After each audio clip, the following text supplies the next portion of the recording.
Welcome to the Broke Book Girls podcast. We're Anne and Bree, and this podcast is going to be your go-to destination for indie reads. We highlight incredible indie authors, explore new worlds, and introduce you to books that you won't find anywhere else. Tune in for your next read, a laugh, and a share in the joy of finding your home.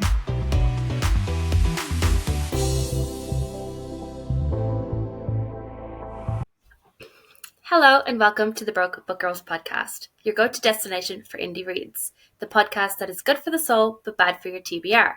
Today we're talking to a very special someone, but before we get into that, let's get straight into this episode, starting with our current reads. What are you currently reading, Bree? I have moved on from Kindle because last time I checked, Kindle was not working for me. So I am physically reading The Assassin Thief by Madeline, and I don't know how to say her last name. Teifu. Teifu, thank you, Teifu. I don't know why I say go fooey. And then, of course, I am also reading motherfucking Empress Teresa, which is, I am like this close to throwing my Kindle out the window. Norman, you owe me $7 and therapy. Oh, Ben has been providing me some very good friend therapy over the past couple of days, especially. Okay, we'll forgive him then. He's been very helpful. But Norman, the fucking author, owes us reparations, basically. He does. He really does. 100%. Honestly, this book is so going to kill us. I'm going to kill this book. I would like to physically get a copy just so I can set it on fire. Yeah, we should do that. We should do a meetup and just set both books on fire. And it'll actual therapy. Burning books is a good thing. Yeah. For this book, yes. This book deserves to be set on fire. It is the worst book to have ever been. This man is like a 50-year-old. He's like 50, 60 plus. Right? Why are you reading that? Because it's an indie book that my friend, who I love very dearly, who knows that we mention him regularly in this chat, Ben, I love you. Fuck you. And I say this to him every time I see him because he asks me, how's Teresa? And I go, it's about she's Empress Teresa. She can do no wrong. She's definitely not sexualized at all throughout the book. She's absolutely perfect in every way. No religion mentioned. Winston Churchill, Adolf Hitler, and Abraham Lincoln are definitely not all mentioned in one sentence. And Joan of Arc is definitely not name dropped. And I'm pretty sure the Pope did not consent to being in that book. Yeah. So there's a lot to unpack there. In the first 5 chapters, here's a sneak peek for everyone. In the first 5 chapters, there is Hal, who is like the softball and glowing a light shoots into her stomach when she's like 9. She skips multiple grades in school because what your grade in school is determined by your hair, apparently, and as her hair luscious, so she skipped a lot of school. She was basically Sounds super like she did, yeah. Yeah, and then so she goes to college, and she's definitely not sexualized in a black little dress where she meets Steve. She definitely does not come across as quite superpowered. She totally does not get kidnapped by the government, put in a plane rocket thingy with a bag full of coke. Like a black bag full of Coke bottles into it because they're trying to blow her up because she's got superpowers. She's all powerful, all knowing, and she's just going to get stronger from here on out. And she's definitely a threat to the United States and the United, just to everyone. She definitely does not survive a nuclear explosion using Coke bottles. And plummets to the earth, smacks into the ocean, dies for 2 weeks, but it takes 16 hours for them to revive her. But she was dead for 2 weeks. And they left her in the same clothes that she died in, by the way. There were definitely no sharks involved.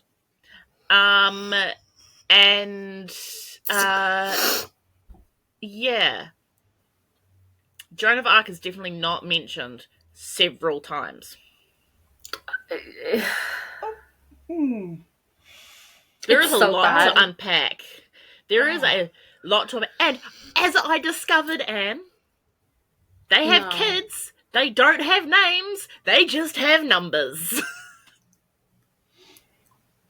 Right, so in our book, our omnipotent Mary Sue character, who can do absolutely anything, is the butt of the joke about, like, getting stuffed like a turkey. Because he's a bird. Yeah, Empress Therese is definitely not like that. Norman. It's not a long play joke or anything. That's sincere. No. Norman genuinely believes that this is a good book. This is top tier. The blurb for the book is just fake reviews. Because when you go... Norman, ideally in a dark alley with no cameras or witnesses. Yes. Yes. We'll work that out off screen. My one request is I would like to be there to help. Okay, as long as you're not there as a witness, that's fine. No. I have so many questions for this man. I would love to actually talk to him and be like, we're gonna have words. So why? He has apparently gotten into fights with people on the internet about this book. He sounds like someone who would get into fights on the internet. I could see that. And he genuinely believes this is a good book. And the only reason why it was recommended to me is because Ben was like, you won't read it. And I'm like, you want to bet? If Anne and I read it, you come on the podcast to talk about it. And he's like, bet. And we're going to make him read Seducing Scylla by Lex Logan in revenge. No, he's good book. You can't give a good book in exchange. No. Here's the thing. He's a marine biologist who studies squid. Oh, I love that. Am I not an evil genius? Someone put him to our Martha. I did go. So there's a Martha in here, and he went no, and I'm like, Martha's a sweet old lady. Don't you get that judgmental look on your face? Well, but they're evil killer mermaids. So I'm 100% gonna make him read Tempting Triton as well, because he's like I'm making you read one book. I'm like, yeah, but how long is this one book compared to Seducing Scylla? Like, I've been reading this book for months.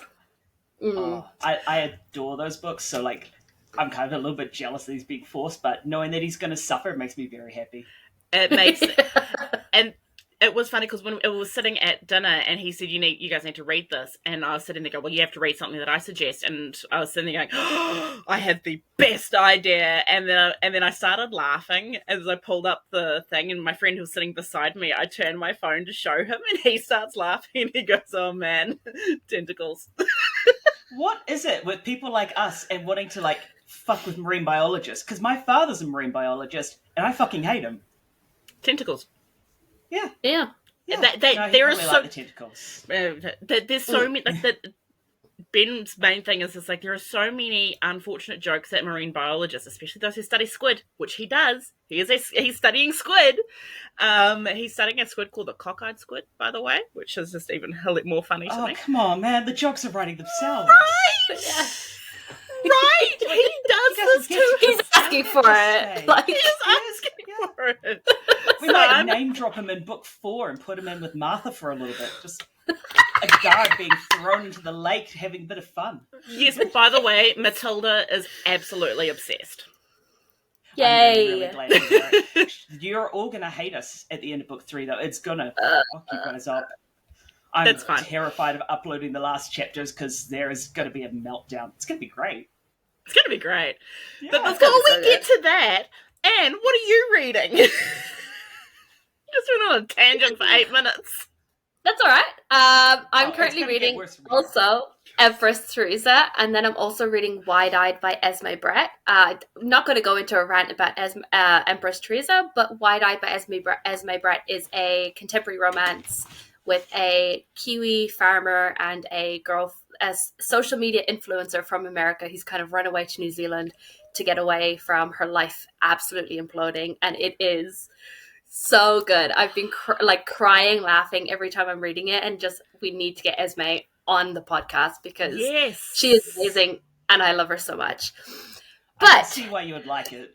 It's so good. It sounds crying, like it's laughing. A bit about you, honestly. Maybe. Marley, what are you currently reading, if anything? I am reading the edits for book 3 of the Sons of Echidna series, and I'm slowly going mad and blind at the same time. Oof. Vision is overrated. It is hard work, but it's a lot of fun, and I'm excited about it. And once I've done this, I can actually go and read books that weren't written by myself. That's fair. That is fair. All right, guys, if you don't know who we have on the podcast today we are joined by Marley, the co-author / editor of The Sons of Echidna, an artist and the man of many hats. Please introduce yourself, Marley. Hi, I'm Marley. I am married to Athena Bliss. I am punching well out of my weight class with her. She is an absolute superstar, and I adore her. She has brought me along on her creative journey as an author, very much against my will to begin with, and still now. Yeah, still fumbling my way through it. But I do the editing, I do the proofreading. She is watching me from the open doorway, making sure I'm not saying anything too horrible about her. This is for your comment about not coming on the podcast. Can you do this to her, please? Thank you. Love from Bree. I've got my headphones on, but I love you. I love you. What's with the face? I love you. What's with the face? The door is just slowly closing. Great. Anyway, I make the Sons of Echidna series readable. I do all the formatting on it. I do some of the artwork for it, although not inside the book because I refuse. Selling point is my wife's side. I just do the merchandise. On the side of that, I do illustrations, graphic design, layout, problem solving. Pretty much anything in the book creating industry, I probably know how to do it. So I offer my services to just about anyone who wants them for a reasonable cost. Usually free because I'm too much of a chump to charge anyone. Mm-hmm. Which you should be charging because I'm getting better at charging. You are. I had a book box pay me my full price for an illustration not too long ago, and I'm still excited about it. That's so exciting. I'm so happy for you. Oh, dude, Obsidian Dissension is absolutely incredible. Can't recommend them enough. They actually buy real art from real artists. Zero AI. It's fantastic. And they they release like the spiciest spice you've ever spiced. I just finished drawing a 5-person orgy and there was nothing but blood and cum. Nice. Yep. It's exactly what I want in my life. And it's exciting. If it dark romance? Can be. Some of it's just fun spice. Some of it's like shifters. They will approach artists that are picking a bit of authors rather picking up a bit of steam. Offer to pay them a bit, pick up their books, do special edition covers of them, all sorts of really amazing stuff, and ship them out like any other book box. But specifically indie, and always paying for artists. My wife does a lot of covers for them as well, actually, which is really cool. It's how I got to meet them. That's so exciting. I love that. Yeah, it's really, really fun. Getting paid like my rent to draw cock and balls is not what I expected at this stage of my life, but I'm not going to protest. Absolutely not. Money is money, no matter where you get it from. Especially in this economy. Yeah. I am not saying no, man. That helped repair my car. Well, pay for a new car, I should say. Yeah. Poor Sparrow. Poor Sparrow. I miss him so much, man. He got ridden off in the end, and yeah. But I kept the ignition that got ripped out, and I'm going to tuck it in behind the new head unit when I install that, so he'll ride with me still. Nice. I love that. Alrighty. Yes. So before we get into the interview, we like to do a little bit of a fun challenge. We have a rapid fire questions. So what we're going to do is Bree is going to ask you some questions. You have to answer without really thinking about it, just the first thing that pops into your brain, and you've got 60 seconds to do it. These ones you don't know. No, okay. We kept this a surprise. They're very simple and easy. No. So I'm going to set a timer for 60 seconds and Bree's going to ask you the questions and we're just going to get straight into it and then we'll get into our interview. Okay. All right. So let's put 60 seconds on the clock. Are we ready? Yes. 3, 2, 1, go. City or country? Country. Call or text? Text. Movies or TV? Text. Movies. Ice drink or hot drink? Hot drink. Lots of garlic or not lots of garlic? All the garlic. Morning or night? Ooh, morning just. Comedy or mystery? Comedy. Romance or thriller? Thriller. Sweet or savoury? Ooh, savory. Spice or no spice in books? Ooh, some spice? Favourite food?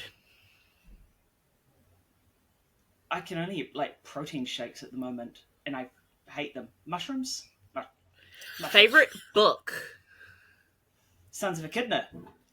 Villain or hero? 10 seconds. Hero. Kindle or physical? Physical. Cats or dogs? Cats. That is 3 seconds done. to spare. Hey, I didn't fuck it up. Hey. Oh, I can talk. Like, I can talk. You got no worries about me failing there. Getting you to shut up, that's the real trick. That's fine. Amen. I just started Alrighty. yapping. You just start yapping at people, and it's the getting the yapping to stop. Yeah.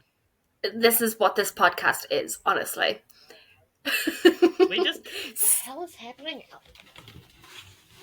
Oh. Okay, sorry. There's stuff happening outside, and I'm curious. That's all right.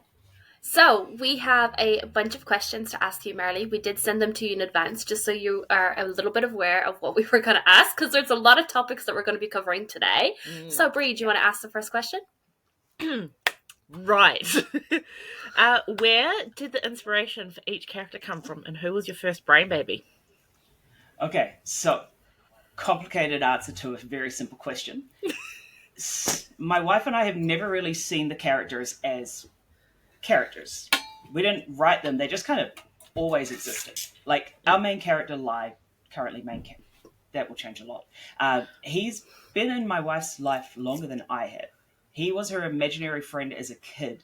And, like, as for the rest, you know, if you make friends with someone, like, and over the course of like a year or so, you kind of get ingratiated into their friends group and adopted by a larger family. You didn't really notice it was happening, but now you've got like all of these friends. That's kind of how the rest of the characters came along. Like, Libord, his brother, and his dad, and then Time popped up following after Klein. And they all just kind of evolved very organically. Like, they're only making it onto paper now, like 20 years after they first started coming around, because it was time to start charging those brain parasites rent. Yeah, I see that. You've been living here rent-free for 20 years. They have invaded our lives. Bird is everywhere in our house. We have magpies and crows on every corner, and every single one is like, oh, hey, Bird, nice to see you. Like, if I have to ask a character question when I'm doing editing, if I have to go like, would Lai do this in the book? I can go to Athena and go, hey, Lai, what are you doing in this scene? I don't get it. And I can expect an answer direct from the horse's mouth, which Al is very excited about. Good old Al. Good old Al. That took a second to click. I love that. I was like, nice. Yeah, and the way has got a lot of horse stuff as well, because we make fun of it. We don't care about horses all that much. Like, Sai's been horse riding once and she hurt her back and never went back on one. I'm just not that passionate about horses. But we have masks, we have whiskey decanters, we have anything horse related you could possibly imagine, because one of the characters likes horses and we have to cater to him, or he doesn't want to be on the page. It's ridiculous. We've made tulpas out of our own characters. That's valid. I mean, if that there's not horse stuff that I mask want will around, I forever don't want to be here either. live in my brain. That horse mask is within arm reach. You can show it if you want. Bring it on! Do it! I would never live it down. No, my wife would kill me.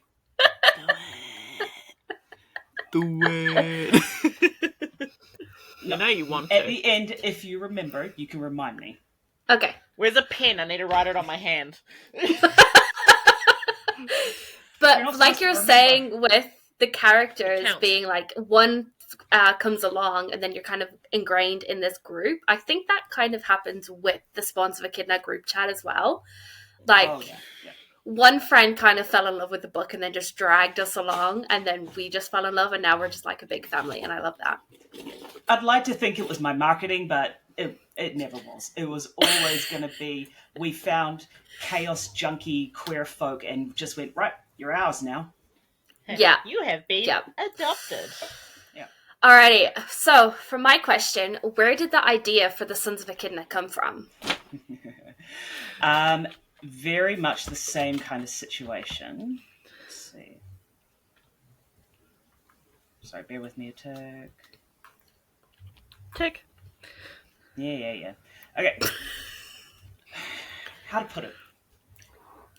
Like how the characters kind of always existed, like in Greek mythology, Athena, the goddess, was born fully grown from Zeus's head. Like, got cleaved open and out she popped.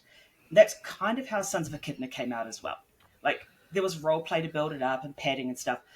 But at its core, the story of a family of dumbasses with magical powers and mummy issues has existed within us right from the start. It just took COVID splitting my wife's skull open to let it all out at last. Thanks, COVID. Yeah, thanks for that. Love that for me. Yeah. Let's not do that again. Let's not actually do that again with COVID. You know, I think once was enough. Yeah, I think you might be right. No, yeah. Yeah, we don't need to do that again, really, ever. But we have to be thankful it has brought this book into our lives, and it's brought some amazing people into our lives. So we sorry. definitely Don't apologize. We're not. For adding The to the virus addiction. just keeps on virusing. But it's your duty now to go out and spread it to others. You're a host. Now we Absolutely. I That's feel it. like we're all successfully doing that, considering I handed my friend Sons of Echidna at the bar, and she sat there reading at the bar. And it wasn't even a good copy. You gave her the first edition. Oh, I My wife grabbed... could've rookie killed you. mistake. I mean, I would have killed me too, but I was in a rush to leave the house, and she was like, don't forget the book that you think I need to read. And I grabbed the first copy on my way out, because I've got them side by side. Because I've got them, I don't have this, usually I'll have one side and then the other sprayed edges out, and I didn't have them sprayed edges out, so I didn't know which copy I was grabbing until I got there, and I'm like, fuck. Right, well, But hey, don't she forget, still loves if it, so you that's a have- good thing. That's true. And if you have a copy of the original Sons of Echidna, we will give you a free digital download. No questions asked. It's yours. Don't read the original. Please don't read the original. Like, that was No. before We I all read the original and we loved it. We So did. You know what I'm going to do is she hasn't given the book back to me because she would not let me take it back from her. I was like, we could add it to the book Fire. no, but I like the sprayed edges on that one too. I like to have the I'll sprayed... spray more. What I'll do is when I see, because she's almost finished with version 1, so I'm just going to bring version 2 and say, okay, you read this version 2 and then you can read book 2. Okay, hold book 2 hostage, and by the time she's gotten through both of those, book 3 will be ready, and then she'll want to kill us. Well, you guys will meet her at Armageddon because she's going to come and bother, because I'm going to be there with Zoe as well, so she's going to come and see us regularly. Good. I have told my friends they need to come and see me regularly, and they need to bring me energy drinks and snacks, and I'm going to be sitting there going, hello, I'm wired, and they're going to be like... Oh, God. You guys are going to have to sit next to my salesman persona for, 3 days. It is a lot, and I apologize in advance. I accept the amazing. consequences of my actions. It's fine. honestly, at Ages of Pages, watching Marley do his thing with a group of people just surrounding their table was so amazing. There's a picture, I'm pretty sure, somewhere, and all of the street team members are just kind of on the outside of the circle just watching Marley do his thing, and all of us are just grinning. It's so good. His salesman pitch is amazing. I can't wait. It's so good. You're going to listen to me say so much bullshit. From one bullshitter to another, I can't wait. I am going to dazzle you. It's going to be great. I can't wait to... to... I've had to tell my wife that she is sitting between me and Zoe so that Zoe doesn't have to endure me talking nonstop directly into her ear for 3 days. But she's going to have that from me, so it's fine. If we go at her from both sides, she'll be so, numb to it by the end of it. Hang on. Go at her from both sides, you say? Yeah. Same brain? Yeah, the brain cell is brain selling. Apologies to everyone. I'm not sorry. Yeah, no, I probably don't look as harmless as I think I am saying stuff like that too, because like I do look very much like a cis guy these days, and I'm not loving that. Ah, well, I'm harmless. Yes, you are. Exactly. It's fine. It's completely fine. Yeah. And I'm going to bring snacks. I'm going to make pretzels, by the way. So God, I miss carbs so much. I don't have anything else to It's alright, justify I'll be that. bringing my own protein shakes. Uh, Yeah, don't get bariatric surgery, kids. It's not fucking worth it. Lessons learned. Don't do it. Lessons learned. Don't do it. I like yeah. carbs too much. I miss carbs. We'll eat. I'll eat carbs for the both of us. On my behalf, please. Yep. Of course, absolutely. I'll get one of my friends who I don't know how he does it, but he eats so much food and he keeps the slim thing, and it's just like, how the fuck? I watched this man. Stomach of holding, yeah. I watched this man. I watched him eat last night, and because I made brownies and pretzels, and we had pizza, and I just watched him eat, and I'm sitting there. Do you want to move in with us? Yeah, yeah, sure, cool. Yeah, uproot your life. Come to Gisborne, of all fucking places. But we won't charge you rent if you keep bringing food like that. Well, there you go. I love to bake, and I'm stress baking a lot at the moment, so... Right. Moving on from food. Tell me more about this bookbinding, and how has it come into play with publishing? All right, so... I actually went to university. I know, shocking to absolutely everyone. And I studied graphic design. I got my degree, and it ended up working out really well for me. I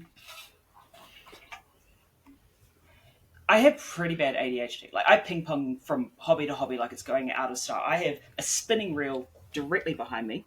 We did see that before. Very cool. I knit, I crochet, I sew, I print.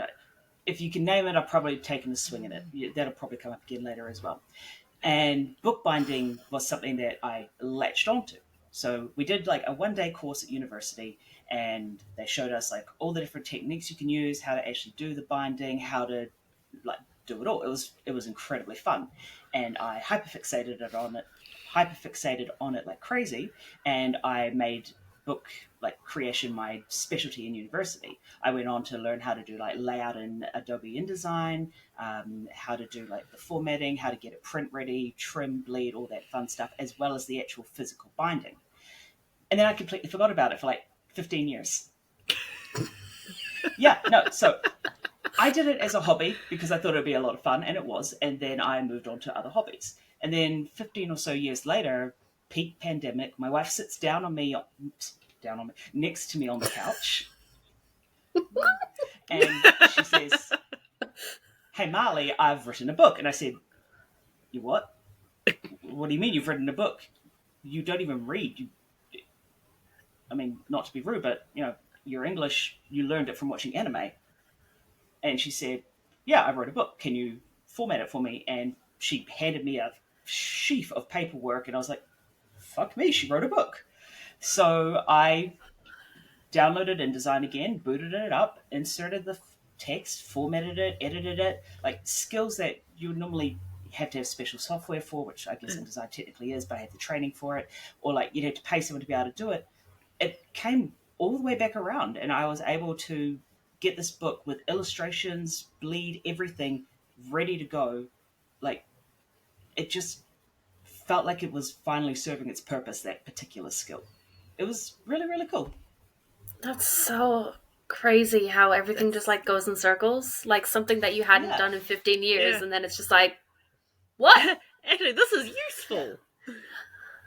Yeah, and like I didn't actually bind her book per se, because we sent it off to printers, but like I got it to the point where it could be, and I have hand bound a few special editions as gifts as well, where you rip off the cover and hard bind it. You've probably seen the videos on like TikTok and stuff like that. So I do that from time to time as well. Not very often because I'm lazy, but when the mood strikes. I really want to get into it just to make my own special editions of my favorite books, but I'm like, I don't know how to do it. I don't want to like break.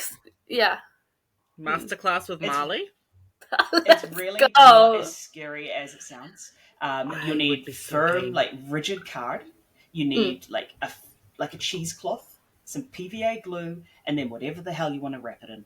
Your own artwork, fabric, leather, whatever. Having like a silhouette or a cricket helps to be able to do like the cutout vinyl and stuff like that. But Yeah. if you just want it like leather bound and pressed or put a printed image on it, anyone can do it. It's really not that hard. A little tedious, not difficult. See, I firmly believe that I can do anything until proven otherwise. So, By audacity, yeah. Yeah, no, like I've never done it before, but I'm gay, so how hard could it be? Yeah, I just firmly believe like I can do anything, and that's just it's just that's how I stubborn. got into stained glass. Yep. Yeah, last year you were so into that, and then it just kind of, like, we were all so impressed. It was so amazing. Were you? You did No, you haven't weren't stained watched into glass surgery as since. well. If you can name it, I've probably tried it. 100%. But yeah, no, I ended up having a lot of surgeries, and that took all of my upper body strength in particular.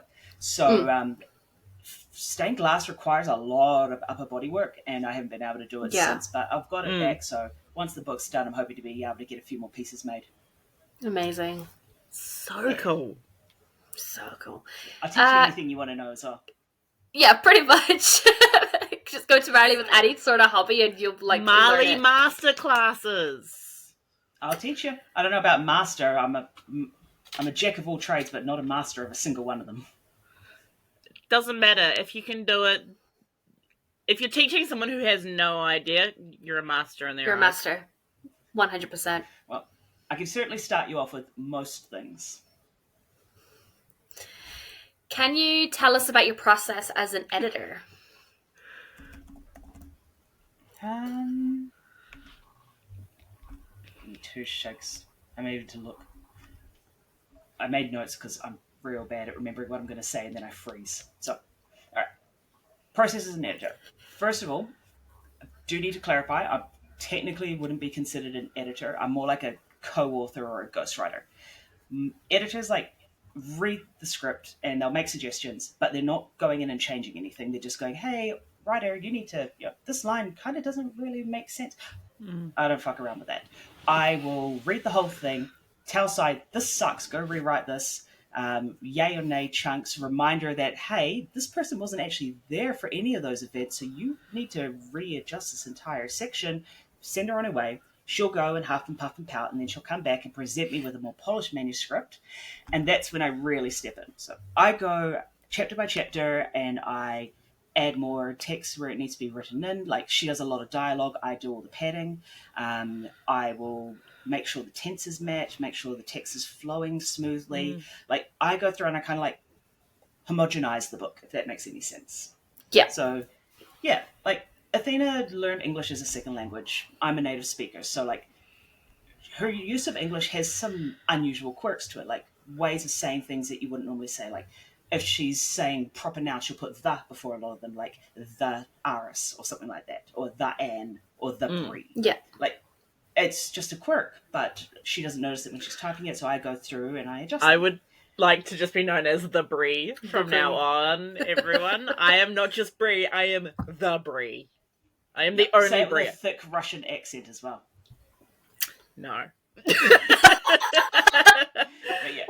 So, main thing with Sai is, she knows me well enough to trust me, and I know her well enough to understand what she's saying when she writes something incredibly esoteric and rambling and strange.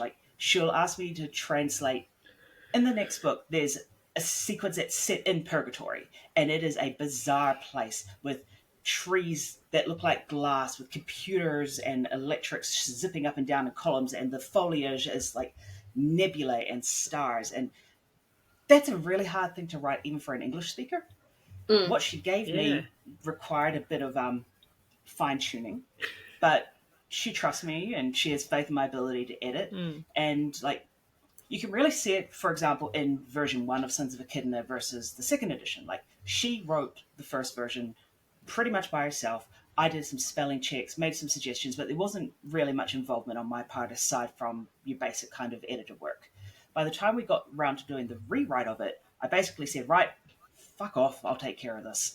And we polished it and worked on it, and we picked up a lot of things that we weren't happy with in the first run, and that worked out really, really well for us. Like, us working together as a unit makes the process a hell of a lot smoother.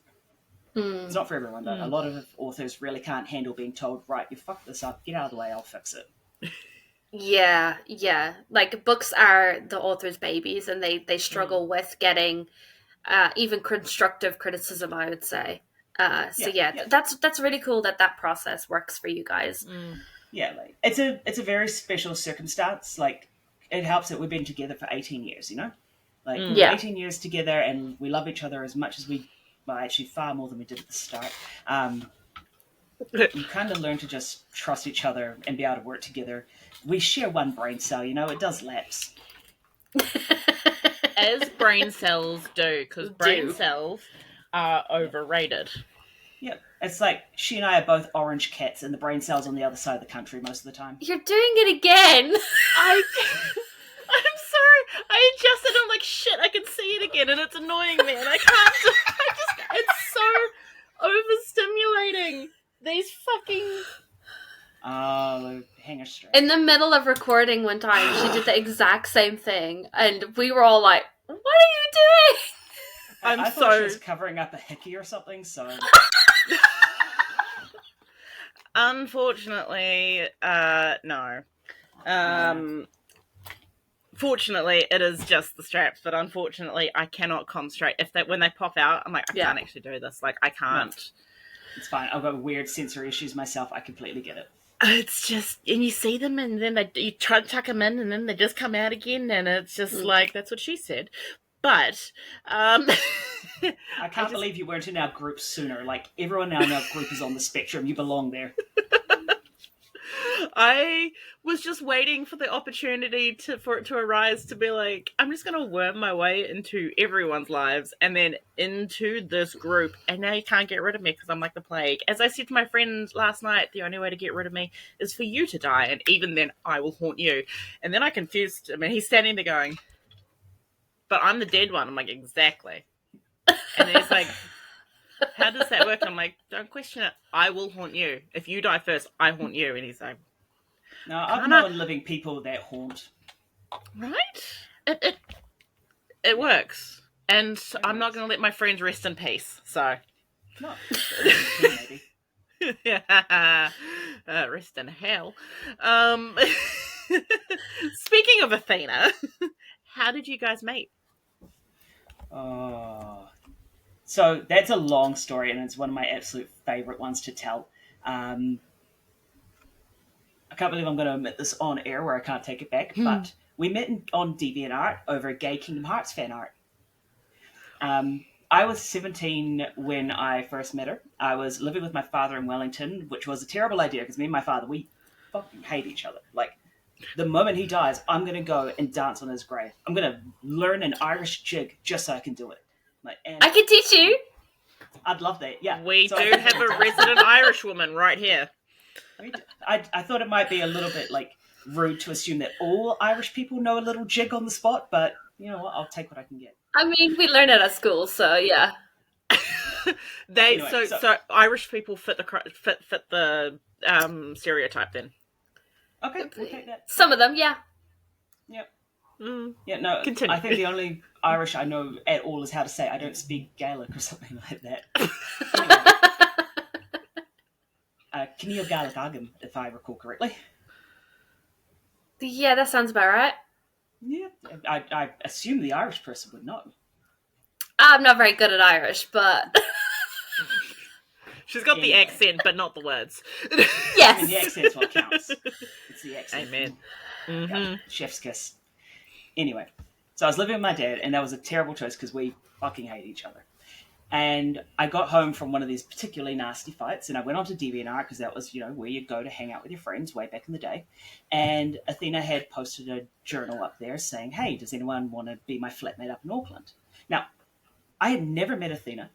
I had never spoken to her. I didn't know her age. I didn't know her gender. I didn't know she lived in New Zealand. I didn't know anything about her. I had never said more words to her than, hey, you should draw Marluxia and Vexen sex.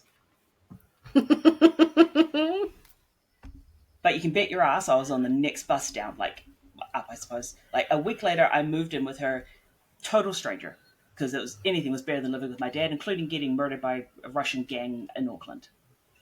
So I rock up to the bus stop, and her father and her pick me up in a white windowless van. There's no seats. I'm sitting in the back, no seatbelt, no windows, nothing. It's the middle of the night, and we're going over the harbour bridge, and I'm pretty sure I'm about to be murdered. Neither of them are speaking English. They're talking in Russian, and when you're like a 17-year-old girl and alone in a city you've never been to before, that's fucking terrifying. Yeah. No, but we made it to our new home, and when we get in, like her dad says, right, bye, takes off, and it's just us in a house that's barely been set up. There's a computer and a couch, and that's about it. And neither of us can really communicate very well with each other. Her English wasn't very like confident yet, and I wasn't very respectful, and I wasn't trying to listen because I was a dick back then. So we sit down, and we go, right, I guess we'll just watch a movie together. And we put on Silent Hill, which is a average movie at best, but I enjoy it.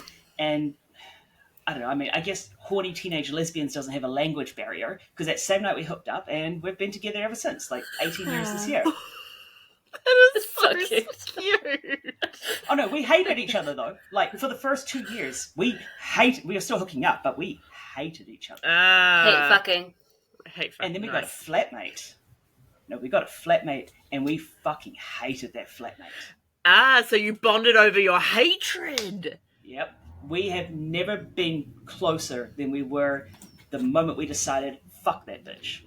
Oh, I love that. Oh my god, that's crazy. Enemies to lovers, united over a common cause. It was great. Enemies to enemy lovers to united over hatred. Amen. Yeah. Wow. And now, 18 years on, we have our house. We've got our daughter, who we absolutely love. Like, she's stuck with me through a gender transition, and that's an enormous thing to ask of anyone. And she came from a really conservative family initially. She actually basically went, you know what, fuck those guys, and chose me over that. So, yeah, she is something really, really special. Oh. I know, it's cheesy, isn't it? It's great. It's so cute, and I love it. I always love seeing you guys together as well. So cute. It's not as cheesy as the cheesy garlic bread I can currently smell being cooked. Yeah, no, I cannot imagine a life without her, like, at all. It's completely unpassable, unfathomable to think of myself as not being with her. She's a part of me. She's, like, literally my better half. Yeah, and I would fight anyone who fucked with her. I mean, she fought for us. She fought my father through the courts, terrified him so badly that she wasn't allowed into arbitration because, despite being married to me, being legally family, my father's lawyers were fucking terrified of her. She got an entire board of trustees fired. Love that. Damn. She's a fierce, fierce monster. I adore her. I love it so much. Speaking of you and Athena, how do you and Athena work so well? Well, the 18 years together helps. Let me see if I can find my note. For the first time ever in an interview, we actually gave someone the questions so that Marley could stay on track. Not that we would have minded if he didn't, but we wanted to ease his anxiety coming into the interview. So we did. And it just means... get off track and talk and talk and talk and talk and talk and talk. It is not great. No, it is. Don't ever say it's Athena not. Or Bree? It was me. Anne. I'm not your wife, unfortunately. My beautiful wife. No one's quite that beautiful, but I'll take it. No. Okay. All right. So yeah, it is. You know, we've been together 18 years. Like, I wanted to marry Athena before it was legal for us to get married. And like, if you spend enough time with someone, like, you figure out how to work well with them. You know, like the secret to a good business partner is the same as a good marriage. Do it with your best friend and never stop communicating with one another. Like. If fights are you and your partner, you and your co-author, you and your wife or your husband or whatever, you and them against the problem rather than you and them against each other, you'll always win the fight. Like, that's been the biggest part of it. Like, even when she and I have massively disagreed on parts of the book, it was never, I think this part's stupid. No, I think your idea is stupid. It was always, we don't agree on this. How do we find a place where it can meet and work together? So, like, always being open to that bit of compromise, knowing each other as well as we do, and, loving each other fiercely is probably the biggest part of any of it. Like, she helps me to be the best person that I can be. I try to do the same with her. Like, there's nothing more I want out of life than to see her thrive, because when she glows, she lights up the world for me. That's the kind of person you want working on your book with you, working on something you're so passionate about that is your baby. You want someone who just wants you to glow. I think that's the secret to success in just about anything. Oh, I love that so much. I love it. Yeah, look, I am a soggy marshmallow. Your wife is sulking currently.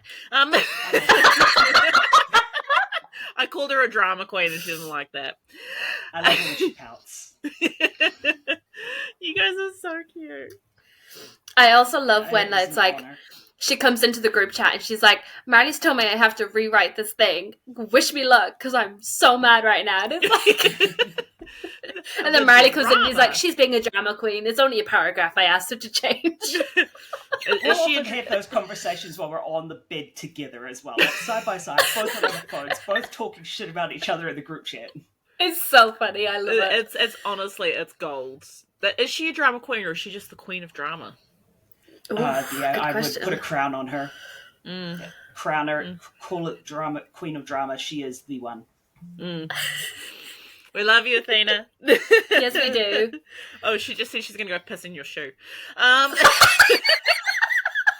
Just tell her not to do it in my docks. Those are hard to clean. He says not the dogs. Crocs. Yeah, go with the Crocs, babe. They wash off. This is great. So Athena is guest starring without actually being on the podcast. Yeah, it's the perfect way to do it. It really is. For anyone who doesn't want to actually come on the show, we can do this.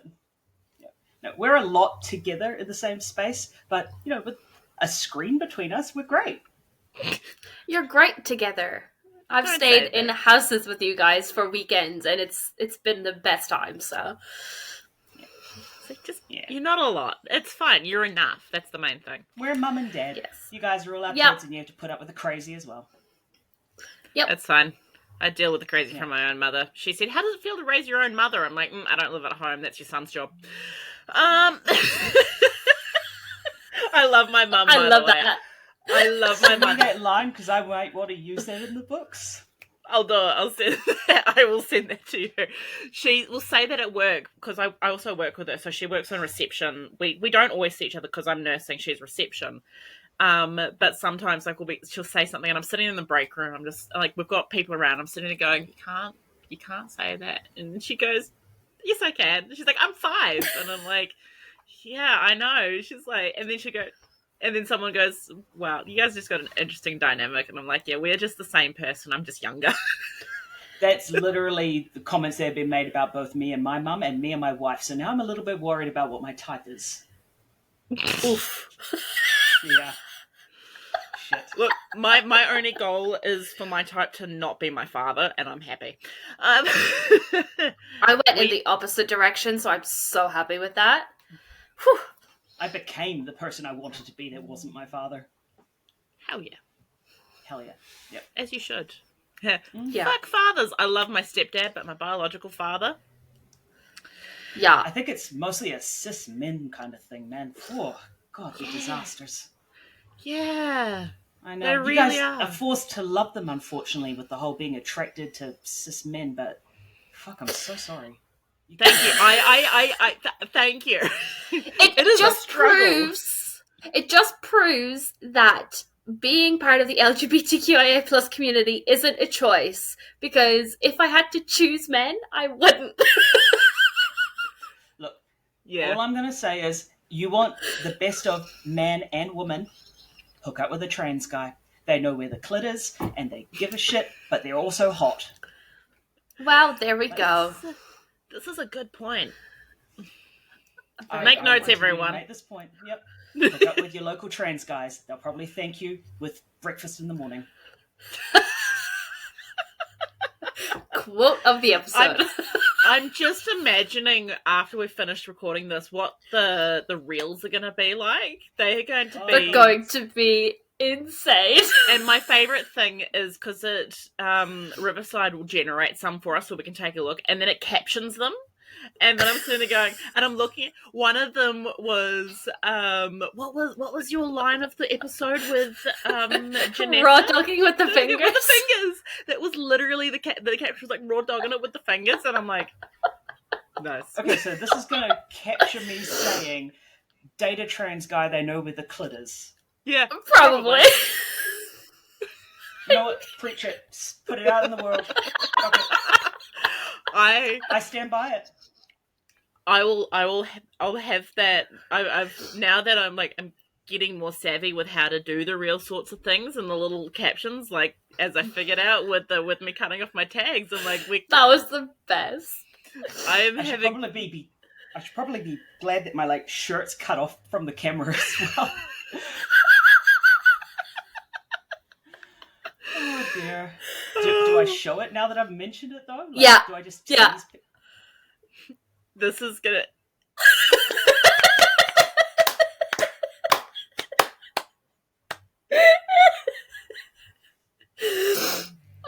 I love it. True. It's true. Yeah, no, my wife knows. It's true. Athena, I should do angry cleaning right outside the door. I had no attention for an hour now. It's only been 51 minutes. And 24 seconds. Come on.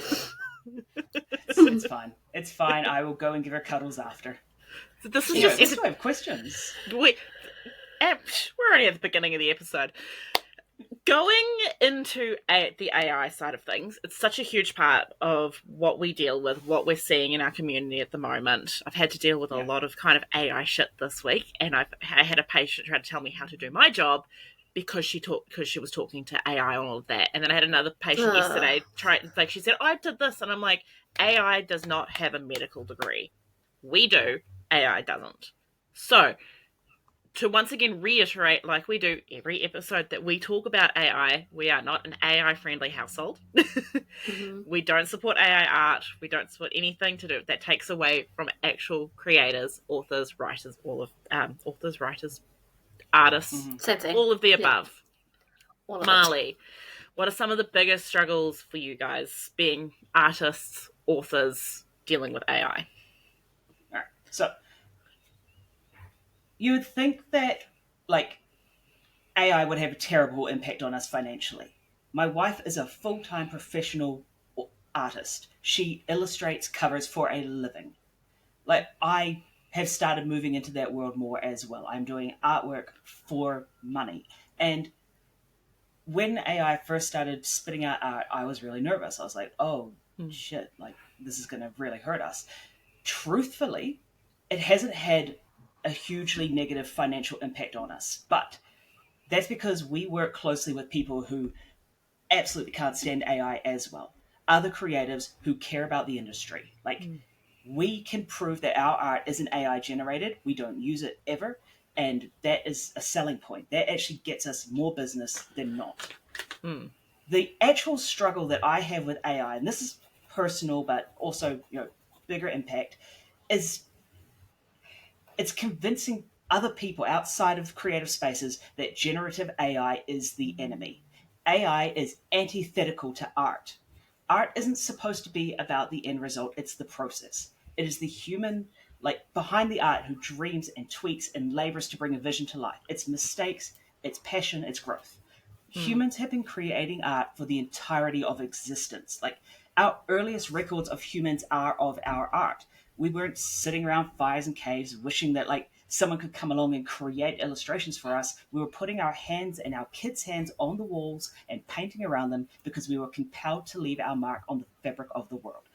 I should warn you now, I'm really passionate about anti-AI, so sorry if I... No, this is This is why we bring it. We want to bring it up with people who we've got AI. AI is so prevalent in our world at the moment, and it's any part of tech, and it's just ads. Do you want AI to help you write an email? Fuck me, right? Like, there's a place for AI. It can be helpful in some ways, like translation services, I suppose, or like searching through documents for like photos or whatever, for images of cancer faster than a human could. There is a place for AI, but not generative AI. That's the enemy. Like, our modern society doesn't allow us to make mistakes anymore. We're in a setting now where everyone is carefully curating an online presence that projects this image of how amazing our lives are. We're not allowed to be imperfect as artists or authors or whatever, you know?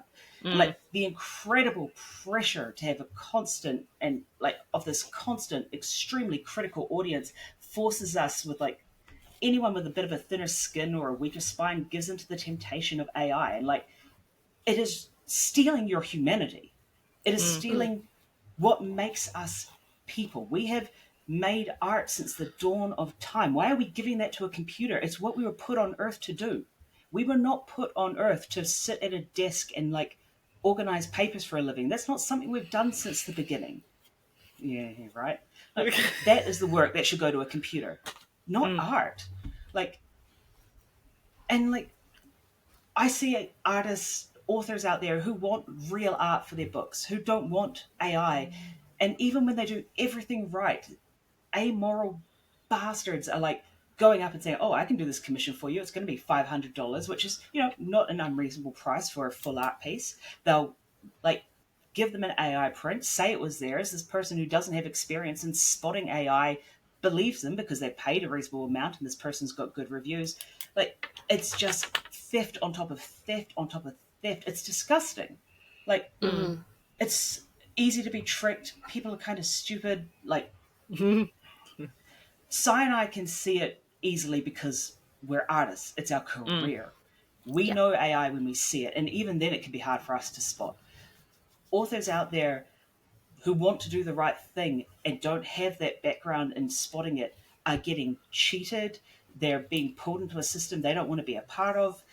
Like, it's just, it makes me really sad and feel really sick, and it erodes the soul just a little bit. Like, what the fuck are we doing? Giving artwork to computers that can't feel anything.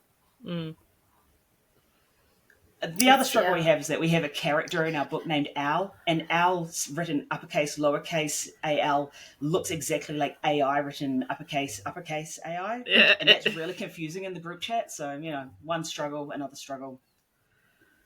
Look, I just always assume you're talking about Al at this point. I just go, unless you specifically go put like make sure it's a capital I, then I'm like, cool. But if I don't, if I just see those, I go, it's okay, it's Al. Yeah. But yeah. So like stealing the fruits of human creativity, making the group chat a little bit confusing. I really don't like AI. Yeah. AI. Fuck it. Speaking on AI, how does it harm creatives? I know you touched on it a little bit, but... Yeah, I mean,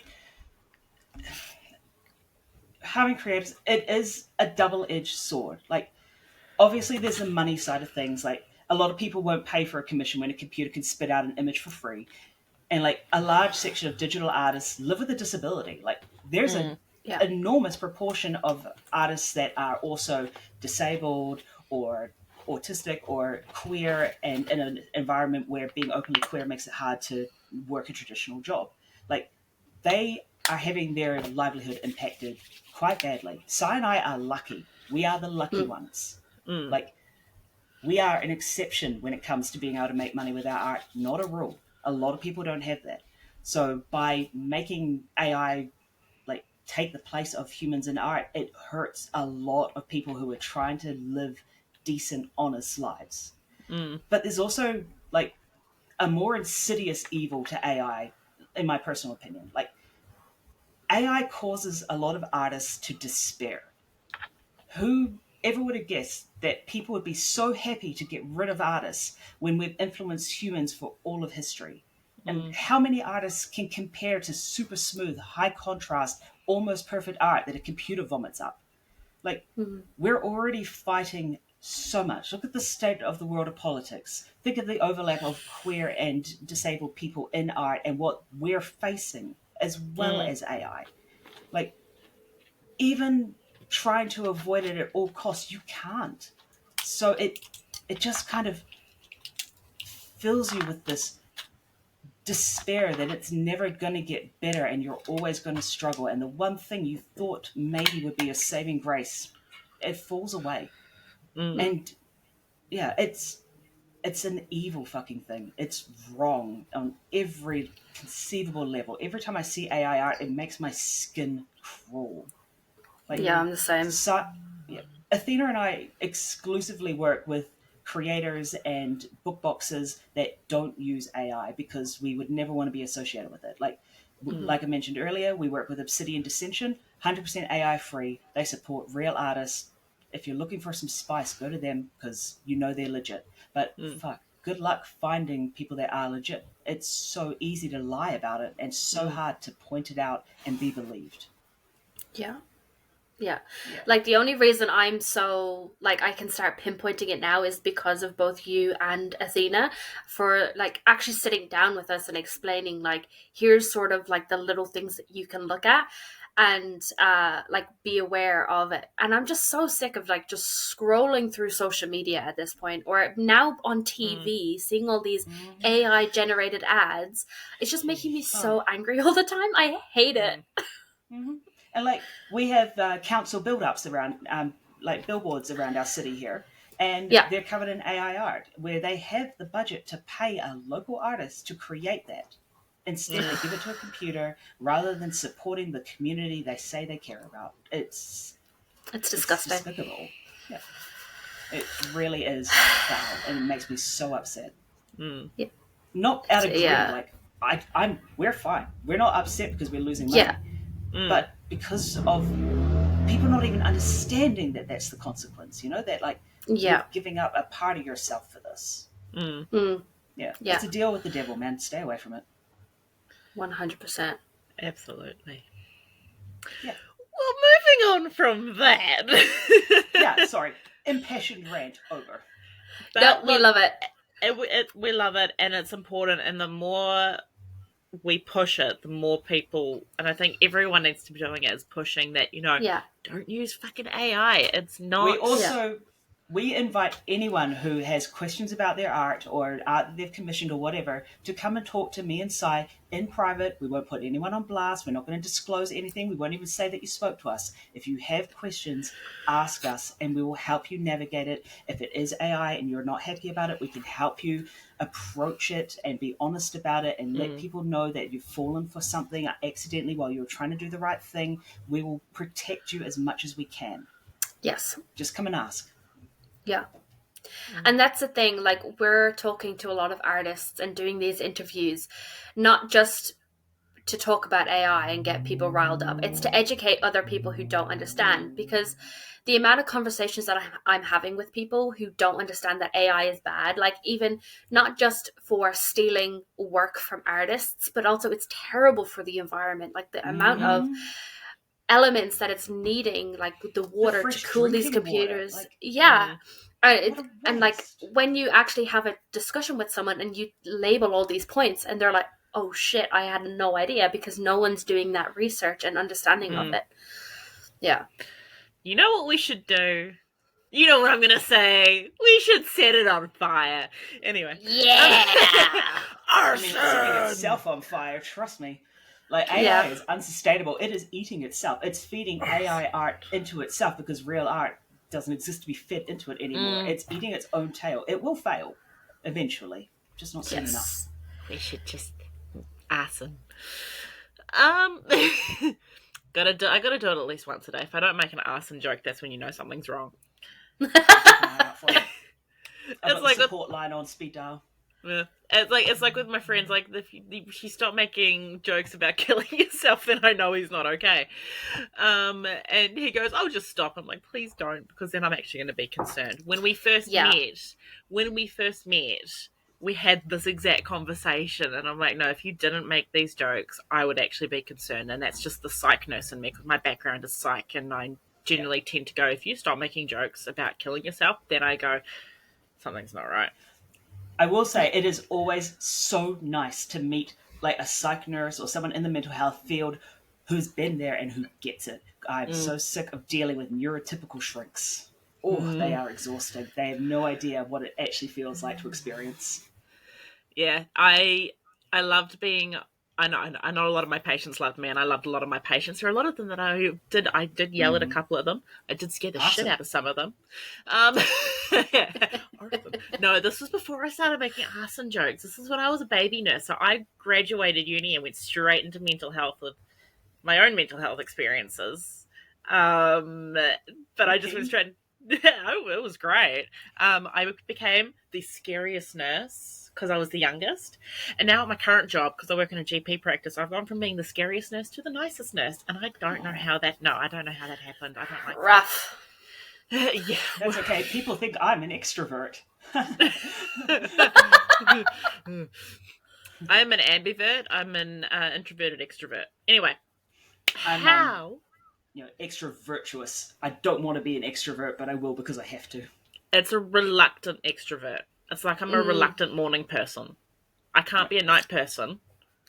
I got home at 2:00 this morning. But I was with friends, so it was fine. How do you guys plot? What's your plan? Do you have a plan? Oh, that is a question. Give me 2 shakes. I did make notes because this is one of those ones that I had to think about because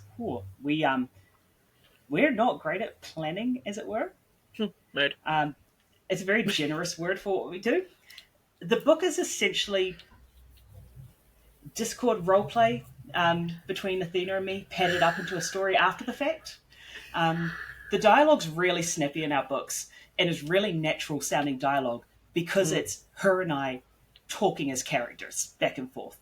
Like once we've done that, she'll select all the text, drag it over to Word, edit it, pad it up, make it a story. But like it's very obviously a role played book when you actually listen to how people like interact with one another. I love that. I really love the way the text flows, the way the conversations flow, how it feels very natural, like they're real people.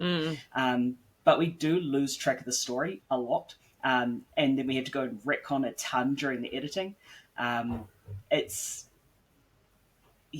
not so much planning as it is calculated chaos.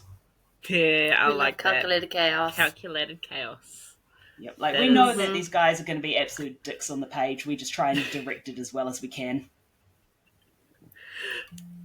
Beautifully done. And I mean, it reads. Yes. It does. It reads. When you read it, it's like you say. It just feels so natural. The conversation and then the chaos. That it flows ensues. so well. So well. It's because they are essentially actual people having an actual conversation. We put on Freya mask and Lie mask, and we had them go and fight, not the other thing that they did. When I read that book and I turned the page and there was that blank page to feel your feelings, I went, this is the best addition to a book. I was like, hang on, I need to make sure I read that correctly. And then I sat there with my book going, that happened. Oh, if you think that's fourth wall breaking, wait for the next one. I'm so excited for the next one. I can't wait. It's going to be so good, and I'm going to make Matilda read all of them from here on out. Yeah, because she's addicted now. I'm very free. One of us. And she cannot wait to meet you at Armageddon as well. Why haven't we added her to the street team yet? She does. Do you want me to just add her in? May as well. Fuck it. She doesn't. She's like, I said that to her. She's just like, I don't know what it is. Like, you just join the chaos. She's like, it's just talking. It's just a bunch of idiots all talking over one another. Yeah, pretty much. If you want me to add her in, I can do it. Yeah, do it. Yep, do it. May as well. Anyway, where's the group chat? There it is. You do that. What made you decide to go into the world of indie publishing? Okay, all right. So, funny thing about that is that, like, Athena and I used to think of, like, indie publishing as a bad thing, like Vanity Press. Like, we wanted to go traditional when we first started. We actually got agented twice. Like, we got picked up. Yeah. But what we found was that, like, the agents wanted us to make massive changes to make the book better suited for, like, a general market. And by the time they were done with the changes, they had ripped out the story's heart. At the same time as that, we had made really good friends with indie authors and realized that we'd been really ignorant. Like, indie isn't vanity press. It's actually really hard. And usually it's extremely polished, professional quality work and way more diverse than anything you can find at a bookstore. Like, that's where you get your queer content. That's where you get your neurospicy content. That's where you get your monster fuckers, but they're monsters you would never think to put into a traditional book. Mm-hmm. Yeah. Anyone here want to be fucked by a chimera? We'll write it. Yes. Yeah. But yeah, like, once we came to terms with the fact that, like, indie wasn't what we thought it was, it was actually a really easy choice to jump ship, and we could do it ourselves. And, like, me having the background in being able to do book design fed enormously into that because we didn't need to pay someone to do it. And my wife being the author and the illustrator was huge for us as well because we didn't have to pay for a cover. We could just do our own stuff. So, like, by combining our skills, we didn't have to give up any creative control. We weren't censored in any capacity. We could tell the story exactly the way we wanted to tell it. That was the allure of indie. Like, it's ours. It doesn't matter if no one ever reads it. It wouldn't matter to us if 3 people read the book and 2 of them hated it. What would matter is that it was our words and our story being told the way we wanted it. Yeah. Yeah. I've seen that with a lot of authors who have always wanted to be trad, and then they're realizing that the amount of changes and the amount of control that they have to let go of is just too scary for them. So that's why they go indie. And before I actually got into indie, I also had the sort of preconceived notion that indie books were bad. Like, they weren't edited properly, they weren't written well. But once I, like, kind of fell into this sort of community, I was like, holy shit, like, these books should be in bookstores. Like, they should be like indie bookstores should be picking these books up and selling them to help those indie authors. And it's just, for my day job, I actually work at a bookstore. I love my job. It's a lot of fun. But there's a section that's just called Book Talk. And it is the most homogenized, I don't want to say boring, but it's the same book over and over and over and over again. It's all Beauty and the Beast retellings and Harry Potter fanfic reskinned over and over and over again. It's all tragic love stories and abusive boyfriends. It's all very, very heterosexual. It's all very neurotypical. Indies are so far removed from that. It's fucking amazing. Like, I wish I had clicked to how much better indie was way earlier. I wish I hadn't, like, convinced myself somehow that it was the sloppy amateur way of doing things. Because it is so much more than that. I didn't have any, like, before I got, like, kind of into the indie books and community, I didn't really have a lot to do with it. I didn't have any thoughts on it, and it was only because of a Facebook post for Penn Cole in a book group saying, I need, when this was before she was trad for the Kindred's Curse saga, so she was indie back in 2020, and she said, look, I need members for a street team who would be interested and live about Spark, and I went, sure, and that's how I fell into the rabbit hole. I feel very lucky. I had no preconceived notions. I didn't really know. I was just like, I'd only really just gotten back into reading after I finished uni. All I'd read for 3.5 years was journal articles and textbooks, and Penn going, I need people for this, and I went, okay, cool, and then I fell down the rabbit hole of indie. Yeah, I'm going to take a second as well to, like, apologize again for my, like, ignorance when it came to indie, but also to say, like, I have friends who have been picked up as, like, for traditional publishing after the fact, and I'm so happy for them. I'm so proud of them. Like, I have nothing but love no matter which way it goes. Like, I have so much respect. Like Cece Davey, for example. Oh my God. We went camping together. She got me wasted on tequila. It was a wonderful, wonderful. I still need to see that video. I was on my knees groveling at my wife's feet, telling her how much I loved her, while Cece was just cackling at me. And she got picked up for trad, and I'm so happy for her. I'm so proud. Like, I know Si and I have talked about it, and if we were offered trad, we would decline. But that's because we want the control still. Like, when you get big enough that you can step back from it and not micromanage your own work, if you get offered trad and you want to take it, do it. Don't be ashamed. It's fucking awesome no matter which way you go. Yeah. Yeah, like there's so many indie books now being picked up by trad publishers, and I think it's amazing to see that these books that this like little indie community has been hoarding and loving for years, it's now being spread, and kind of new people are getting into it because they don't know what indie is, and it's just so exciting, especially with CC Davy. Like it's a poly book, like, you know, 2 females, 1 male. It's great, and I'm so happy that sort of what's the word? Going out to the mainstream. Yes, it's going out to the mainstream. And that sort of representation and diversity within the LGBTQ community is being shown on a bookshelf. And it's so exciting. Yes. Like, normalize queerness, normalize trans people, and the world will be better for it. 100%. For sure. I have nothing else to add. Yeah. I got nothing else to add to that. I can be succinct. Yeah, sometimes. Just going back to art for a quick second. You and Anne both have aphantasia. How has that, you know, being an artist, how has that affected you, and like what's your process? It's a curious question to ask. Like, not to belittle any other disability, but if you spoke to someone who was born blind and had never seen, you can't really ask them what it was like to see and then to not see. Aphantasia is not anywhere near as complex as that, but at the same time, like, I've always had aphantasia. I cannot picture things in my head. I've never known any other way. So I can't really say, like, how it would impact my process to be able to imagine things, because I have no idea what that's like. It does have some impacts on being a creative. Like, you find ways to cope. I can't picture anything in my head at all. Nothing. Not an apple, not a memory of an apple, nothing. I have no inner eye. What I have is an inner ear. All of my thoughts, every description, every memory, all of it is verbal. It's a person speaking my thoughts. It's usually my own voice, but yeah.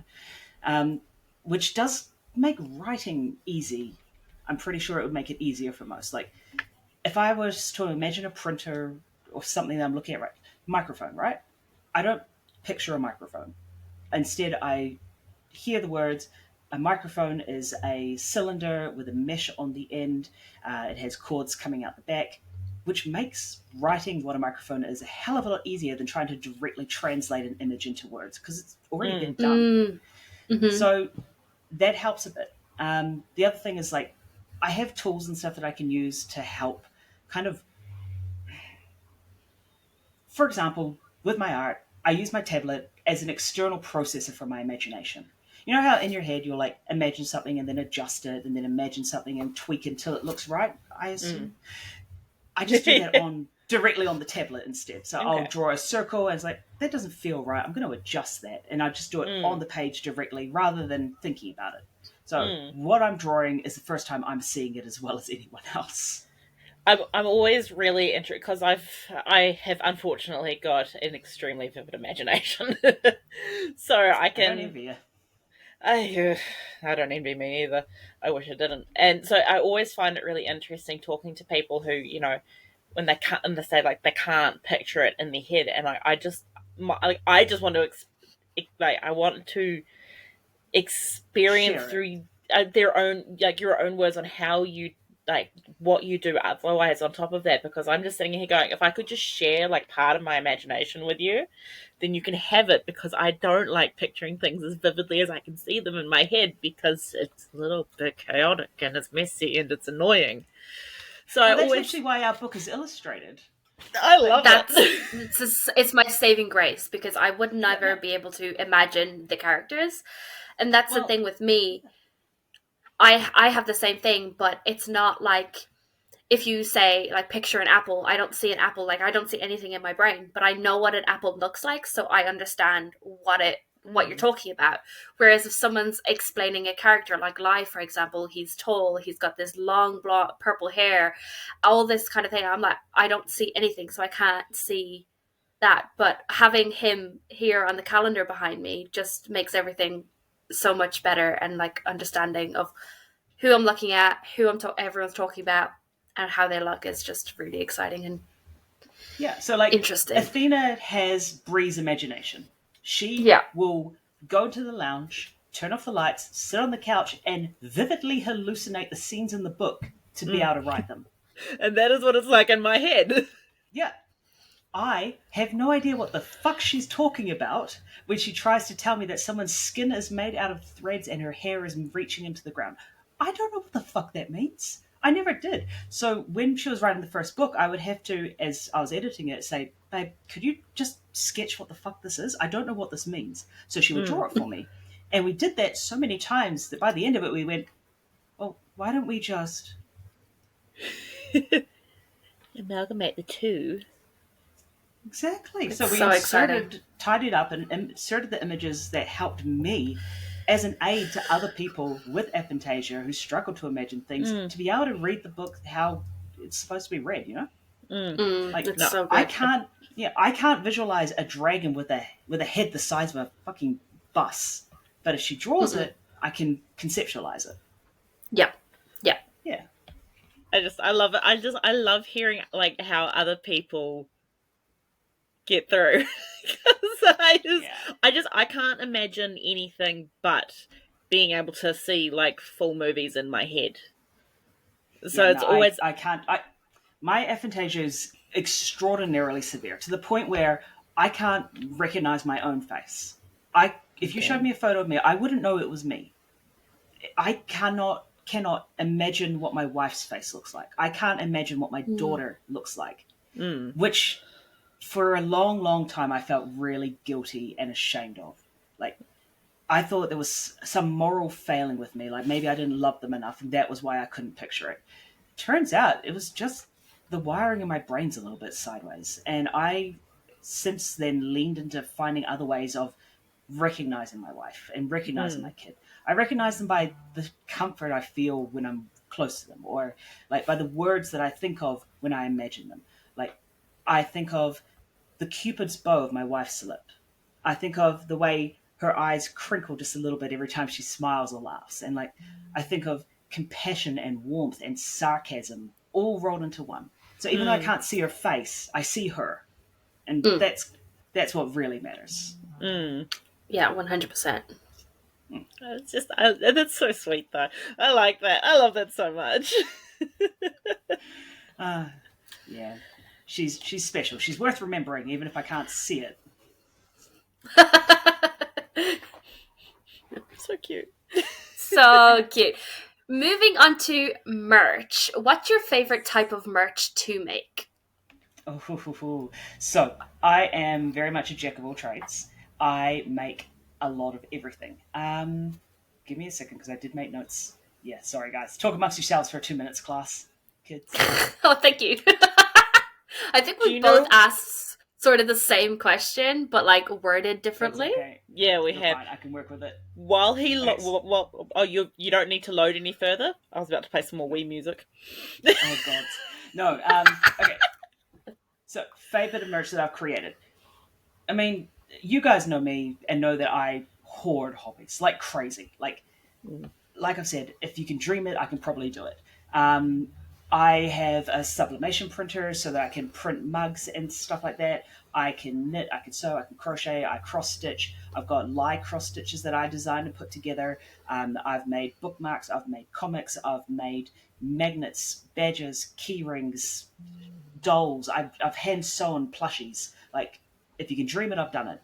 But my absolute favorite piece that I can think of is my stained glass of our character Halcyon. He's our god of time. He disguises himself as a magpie. He's an absolute piece of shit, and I love him so much. So that stained glass is in our kitchen window, and I look at it all the time, and it makes me really happy. So that's probably the piece I'm proudest of. Only problem is, of course, stained glass is a pain in the ass to make, and it's also very expensive. Like the glass is hideously expensive, so I don't like produce them like and then sell them on the website. But if someone wants one, reach out, commission me, and I'll make it for you. Like same with any like if you've got a design in mind, I'm happy to make it for you. I don't mind at all. As long as you charge correctly. I'll charge at least the cost. Plus the time and effort. Yeah, your time is worth. Fucking doctors. That's literally like me not charging you guys for doing the PA work, and then you and Athena separately messaging me going, "Make sure you invoice us," and I'm like, okay. Yeah, but I'm a hypocrite. Yeah, I know. And I, as the PA, it's my job to make sure you get paid correctly so you can pay me.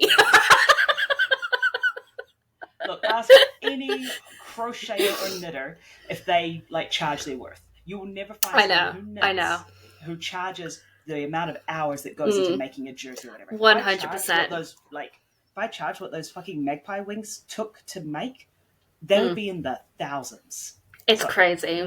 Yeah. Yourself. Anyway. Oh, Bree. I don't know what else to do. That's my go-to. No, is just that's fair. I'll take it. I probably deserve it. no. Who truly deserves having the bird flipped at them? I did that to my friend.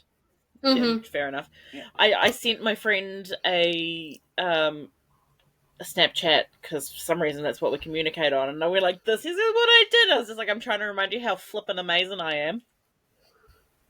By flipping. Yeah, exactly. Brain cells doing the thing. The brain cells. We make so many puns. Do you want to hear the joke that I sent to my friend yesterday? He gets daily puns. It was, what do you call a magician that's lost his magic? Go on. Ian.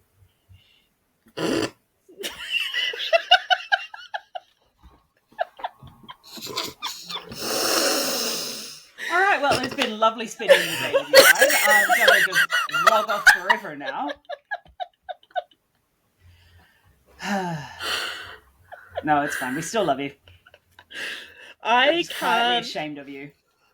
You're not. Trust me, you're not ashamed of me. No. How could you? You're one of our kids now. I'm proud of you no matter what. No matter how bad the puns are. Fuck. Hey, and I send these to my friend every single day. I haven't had one from you today. You or any other day, you now that I think about it. Where are my puns every day? I thought we were friends. I'll start sending you daily puns then. I'll just... The whole group chat. When I'm going to say, everyone's going to get... If I have to subject...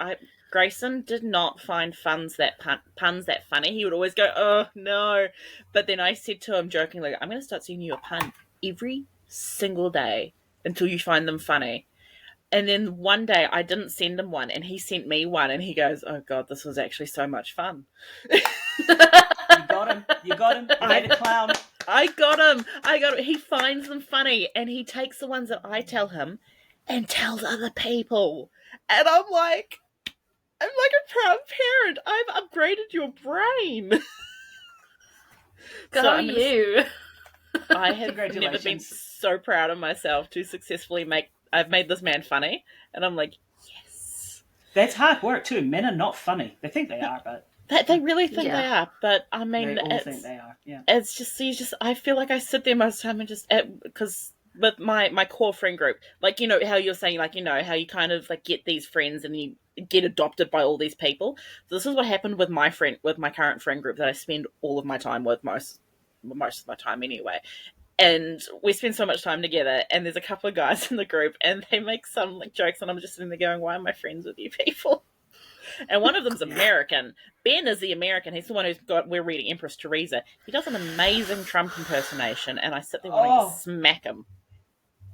Does he tell jokes really loudly? Ben? Yes. Yeah. He's American. Yeah. He's loud. He's I a love stereotypical American. Yeah. Yep. Stereotypical I live with white an American, and our American's pretty quiet until she's telling a joke, and then it's the loudest sound you've ever heard. It's fucking amazing. I love Ben and his jokes. I do.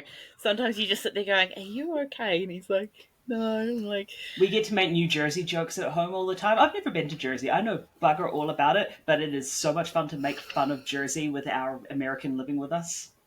it's. I never knew when I have space for like 2 Americans in my life, and one is Ben and one is my colleague Nathan. And I pester him and he pesters me, so it's fine. We have a great time. But okay, cool. I'll start sending puns to everyone. Also, I got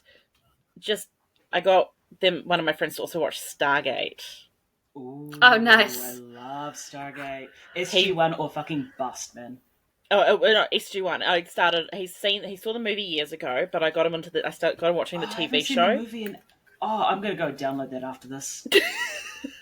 Good plan. I got him. That's... I got him watching it. We watched 5 episodes of season 1, and he was like, "Okay, I need to watch the rest of this." So we have recruited another Stargate fan to the Excellent. fandom. You know, God, Genome can actually wait. I'm going to put aside my editing just so I can speed run all of Stargate again. Yes. Bree, you've created a monster. I was a monster for years before. Yeah. See, we've just the brain cell is just brain celling. Yeah. We've talked about the merch, so I'm going to move on to my last question, which is conventions. Conventions are my happy place.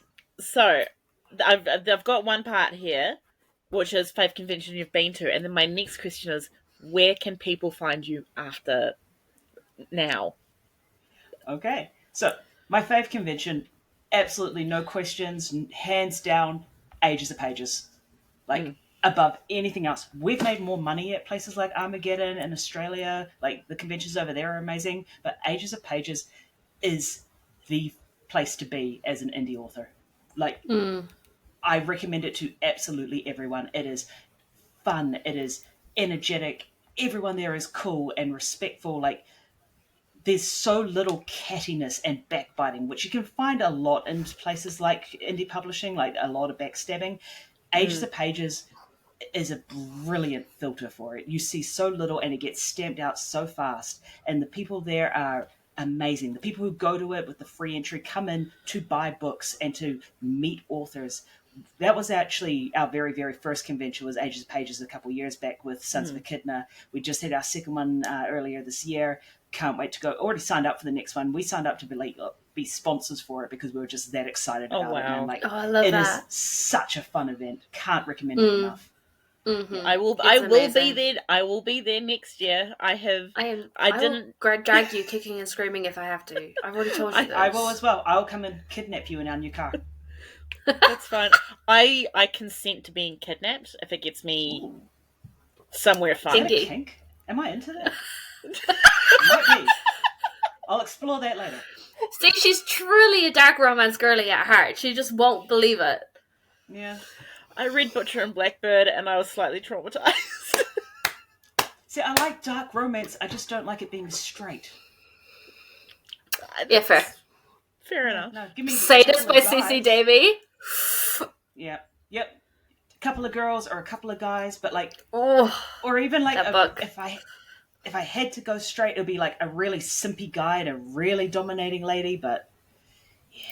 Anyway, I like convention talk. I like my soft, happy.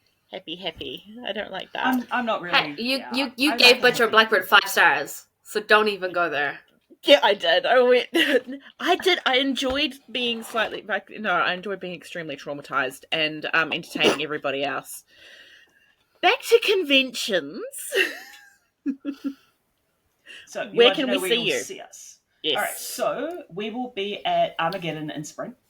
We'll be sitting with Zoe J. Breyer, which I'm very excited about. She is such a sweetheart. It's going to be really, really fun. I'm going to talk far too much and drive her crazy. She'll never want to hang out with us again, but that's okay. She's friends with me. She'll be fine. See, we have a book convention in Brisbane or Melbourne, one of the two, in February. I'll put the details up on our athenabliss.com website. We've got another book convention in Sunshine Coast in the middle of next year. I I think, and ages of pages. But it will all go up on our website. I've got a terrible memory, so not going to be much help now. Otherwise, like if people are interested in checking out the books, they are on Amazon. They are on our website if you want like the sprayed edges on any of your books, because we hand spray them at home and they look really lovely. You want the sprayed edges as well. Mm-hmm. You want the look. Everybody, look me in the eyes. You want the sprayed edges. Cool. I don't suppose I've got a copy on hand to show you. No, I've got everyone. I do. Except my I do. Hold on. All right. Bree was quicker.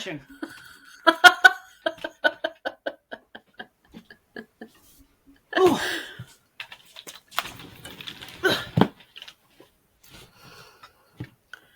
Yeah, so they're all sprayed by hand by us, sitting in our lounge with an airbrush and a stencil cut out with my Cricut, swearing and drinking the whole time. It's so pretty. And they are Yeah. sparkly. You can't tell because of the camera quality is not that great, but they're sparkly. Yeah, it's gold and copper. The next one will be silver. We will be taking pre-orders for God Genome before much longer as well. And pre-ordering a sprayed edge copy will be available. We're hoping to pick up at Arma, actually. So if you're keen, come grab your book there. Amazing. I'll see you there anyway, but I'll see you there. Last question. What advice would you give to authors going to conventions to sell their books? Okay. Going to conventions to sell your books. This is actually something that I get really excited about, so I'm sorry if this spills out for a little bit longer than expected. I actually have an entire tutorial dedicated to this on my Patreon, but I'll give you guys the cliff notes. Above all else, above anything else, when you are at a convention and you are selling things, you need to talk to people. You can't sit silently at your table and wait for customers to drift towards you. You've got to stand up and you've got to call out. Like, hey, I love your Jinx cosplay. If you've got daddy issues and siblings and friends going through constant sexuality crises, I have a book I think you might like. Like, being funny helps. Being a little bit louder helps. Knowing how to spot your audience helps. Like, we know that if a girl with, like, in a wheelchair with blue hair rolls past us, we probably wrote that book for her. We can go, hey, come here. Come here. We gonna talk. Know your target audience. Like, you need to be able to sum up who the book is for very quickly. Like, practice reading a crowd, practice spotting your people. When you can spot them, put the book directly into their hands. Let them look at it. Let them see it. Let them feel like it's for them, because it is. You wrote it for them. Like, one other really, really important thing is, like, conventions are crowded, busy, chaotic places. Like, we had crowds swarming our table. People couldn't move through it. It was that intense. In an atmosphere like that, you have seconds to pitch your book in a way that's going to captivate people, who are in a way that's going to get them interested in learning more about it. Like, no one's hanging around for a half-hour sales pitch without that initial, like, you've got them. So, like, with us, for example, with Sons of Echidna, we will go, hi, this is our book, The Sons of Echidna. It's a bit like if you smashed Umbrella Academy and Addams Family together and made it gayer.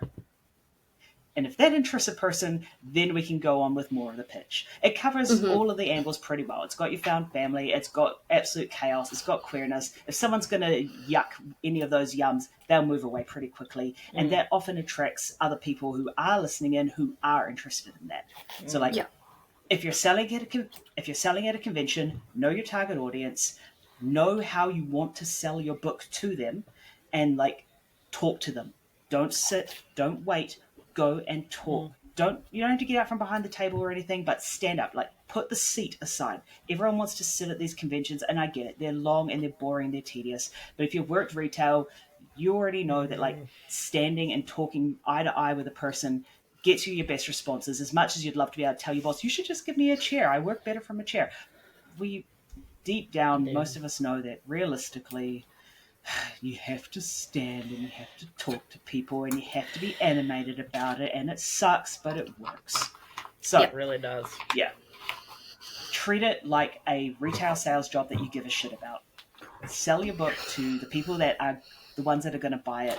Have a pitch ready to go to draw people in. Be quick. Don't spend 20 minutes talking to one person and lose 10 sales walking past because you were too invested, you know? Mm. The other really important thing with selling indie books in particular, as a whole, not just at conventions, don't go into it expecting to make a lot of money. Like, Sai and I tend to do really well because I'm very, very, very good at what I do. I am a salesman. I should be selling used cars, but I have a soul and I can't lie to people. But 90% of people going to a convention are going to pay more in gas and printing costs and table costs than they are going to make. You don't make a lot of money at conventions. You don't even necessarily make a lot of money through book sales in general. If you treat it like it's an expensive hobby that you love, you will be a lot happier. You will have a lot more fun. Don't go in budgeting.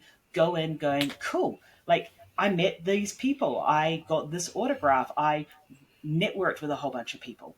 And you will do so much better than if you're sitting there sweating bullets because you need to make $1,500 and you've made 300 so far. Makes sense? Yeah, 100%. Yeah, like it sounds a little bit like, but realistically, that's how you thrive. Yeah, 100%. Like, even as someone who has gone to conventions, like, the things that kind of catch my eye is when someone's standing up who kind of catches your eye, pulls you in. And, like, yeah, because, like, when I was walking through Ages of Pages, there was people just sitting behind their table and looking like they didn't want to be there. Like, this is your baby. Like, you want to be getting your baby into people's hands. Be excited You're about a it. pageant Like, mom. You are a pimp. Yes, you need to sell your book to people. Like, you need to catch their eye, because especially in a convention where there's so many people, there's so many other authors, there's probably a list of people that these people who are coming to the convention want to see. You have to also get in their eye line and be like, hey, this is my book. I'm here. You're going to love this. Yeah, exactly. Yeah. Other things I'd recommend. Other things I'd strongly recommend is have some merch and overstock your table. Like, again, retail. If you've worked in retail, you've probably heard the adage, stack 'em high, see 'em fly. I'm seeing a couple. Yeah, I'm seeing nods. If your table looks really full and really healthy, I don't fully know the psychology behind it. I can take some guess. You're probably better at it, Bree, than I am. But, like, if that table is really, really, really full, people gravitate to you. They want it. Like, we stack 60 books onto a table, on a 2-meter table, and they will fly off the shelf. But if you've got one very pretty thing sitting in the middle of a big empty table, that's really intimidating. You don't want to be picking up the one thing and going, oh, it's really nice, and all the attention's on you. But if there's like a billion things to be fiddling with and toying with while you're listening into the person talking about their stuff, it's so much more natural and organic and relaxing. So fill your table with a lot of shit. Not actual shit, guys. Please, not actual shit. Maybe if there's a merchandising opportunity there, like, Maybe, probably find a way to do it. But the smell? Yeah, but if you can sell bath water, you could probably sell fecal matter too. Just got to package it right.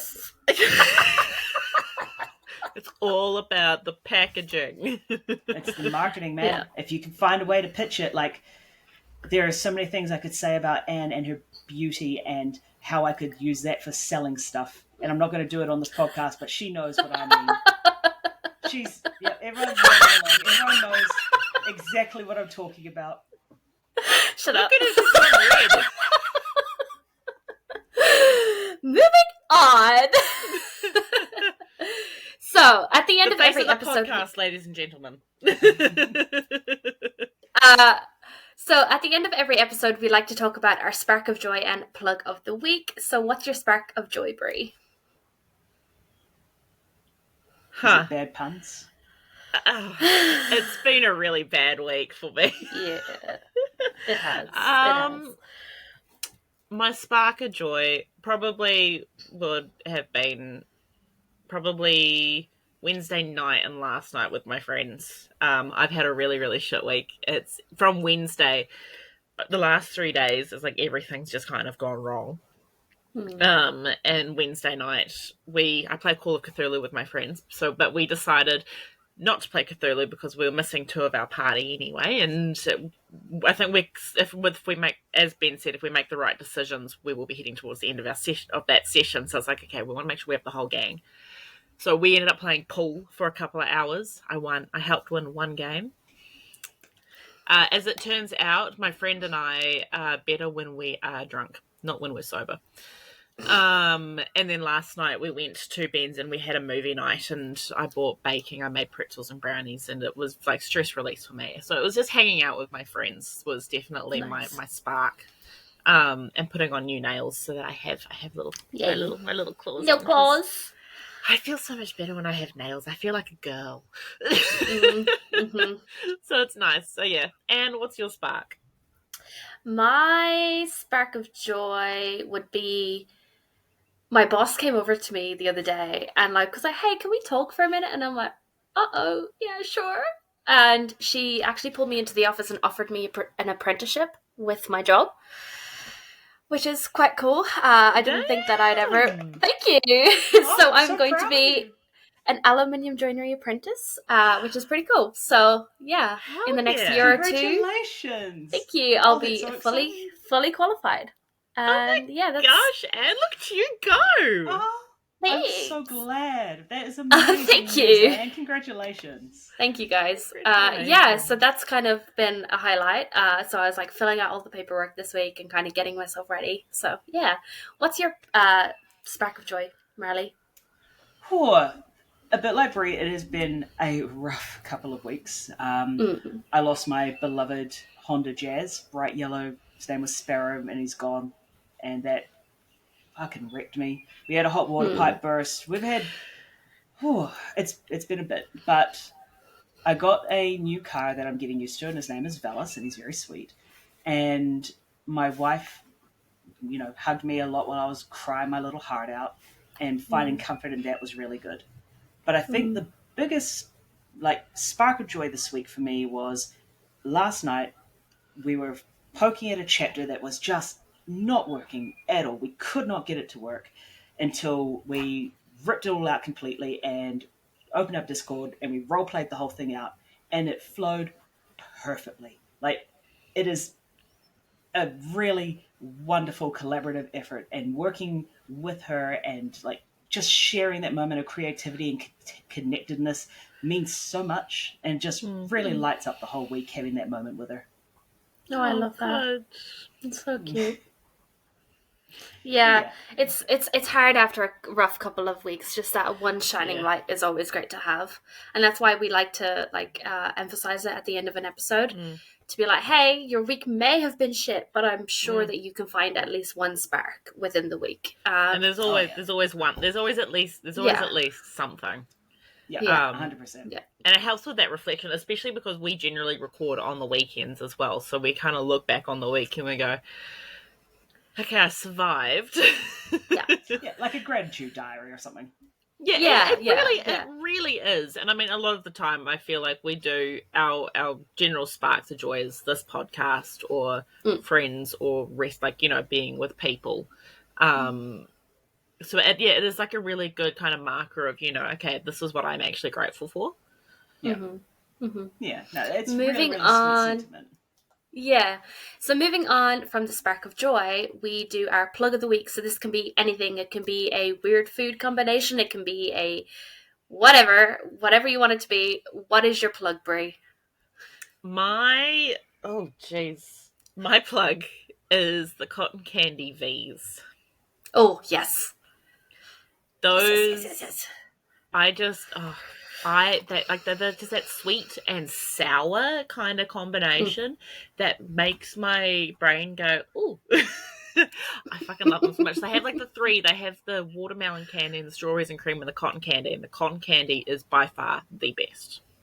No one can convince me otherwise. I agree. That is my plug, is if you can handle energy drinks. I mean, they're only little cans anyway, which is really makes me mad because I wish they did them in the bigger cans because they're so good. Hey, V. 2 cans. I do. I can't be stopped. So V, please, pretty please, don't discontinue them ever and make them into bigger cans. So I can sit there at work and drink 500 mils of it in one go and not look like a lunatic just pulling out random cans throughout the day. You look like that anyway. I don't know where you're You look talking like about. a You've got lunatic 4 right drinks now. of... Yep, that's just the result of my week, okay? if anything, I am thriving off of caffeine and pizza grease. That is all that's getting me through today. I had pizza for lunch, and I had pizza for Can dinner I just last night. suck the pizza grease off your fingers? I want pizza so badly. Oh, I can offer you the. I don't know where the plate is. I will eat the cardboard. Mine's right here. My plate is somewhere. Yeah. Now that is going to be in the highlight reel. I can almost put money on it. I hope people are congratulating my wife in the comments below. They should be. They will be. Absolutely. They will be now. Yes. And what is your luck of the week? I said Anne, not Marley. You're next. You can go if you want, Marley. I forgot who had already spoken. I was too busy having fun with you guys. Oh. Okay, I'll let you go, Marley. No, it's fine. You go first. I need to think anyway. So my plug of the week will be the Sons of Echidna series. You absolutely have to check it out. If Marley hasn't convinced you or charmed you enough, you need to buy these books and read them. We mentioned these guys in our podcast almost every single episode because you need to read this book. And if you don't, I don't want to talk to you. So that's my plug of the week. We're not gonna. We won't be friends. Sorry, guys. Sorry. But Don't not sorry, me. because this is on them. Yeah, it's my podcast. I can do what I want and say what I want. Exactly. Marley, what's your plug of the week? Okay, my plug of the week is a person. I am going to be plugging Devon at Prose Princess on Instagram. She is an in real life knight, as in she wears armor and she fights with weapons in a sport called Booher. Pardon if I'm mispronouncing that. She played an enormous role in putting together a chapter or two in our books where we needed to be able to realistically show what fighting in a Renaissance fair looks like, which is very niche. So Devon was incredible at that. She is an enormous fan of a few of our characters. She's an incredible supporter. She's funny. She's beautiful. She's fierce as hell. Like, she will throw hands. That woman won't just throw hands either. She'll throw an axe. And she'll probably get you. Nice. She's scary. 100%. Nice. She is amazing. She is so talented. Like, she spins yarn. She inspired me to start spinning. She crochets. She knits. The woman is like, I am in awe and envy and a lot of fear. Like, it's some kind of weird twisted ball of arousal and terror all at once. If you haven't seen her, if you're not following her, you are missing out on something incredible. So at Prose Princess, worth it. 100% worth it. She is so freaking cool. We'll link her down below so you can go follow her. Yeah. Alrighty, so that is our Spark of Joy and Plug of the Week. Thank you so much for joining us today. Make sure to subscribe so we know you're here listening. We appreciate you spending time with us today and every day. You can follow me at Runaway Irish Girl on all platforms. Where can they find you, Bree? You can find me at Cheese and Reads, mainly on Instagram. If you want, I will be reading more dark romances and documenting my journey. So you can all be very entertained by me reading things way out of my depth and my live reactions, which are very entertaining. I'm also on TikTok. You can send me TikToks. I don't post. I'm just there to be entertained, especially by Ashby, who has dressed up as the Lorax, who now lives rent-free in my head. Marley, where can we find you? I am pretty much exclusively on Instagram. I don't post a huge amount. I'm mostly there to support my wife, but you can find me at Marley Draws sometimes, emphasis on the sometimes. You can find design, colouring pages, hobby stuff, a lot of porn at the moment. I'm getting commissioned to draw a lot. So come and check me out as long as you're over like 18, 16 maybe. Just it's all censored, but you know, I don't want to 17 and up. any kids. Yeah, we'll make it 17 and up.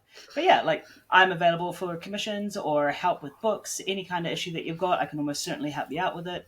Otherwise, I'm mostly just there for a good time. Marley's links will be added to the show notes, so make sure you go follow him on his socials as well. And make sure to follow us on our Instagram and TikTok at The Broke Book Girls Pod, and subscribe to your listener of choice, and we'll be back every Wednesday at 10 a.m. Thank you so much for joining us today. Goodbye. It's been a load of fun. Crack your date. Bye.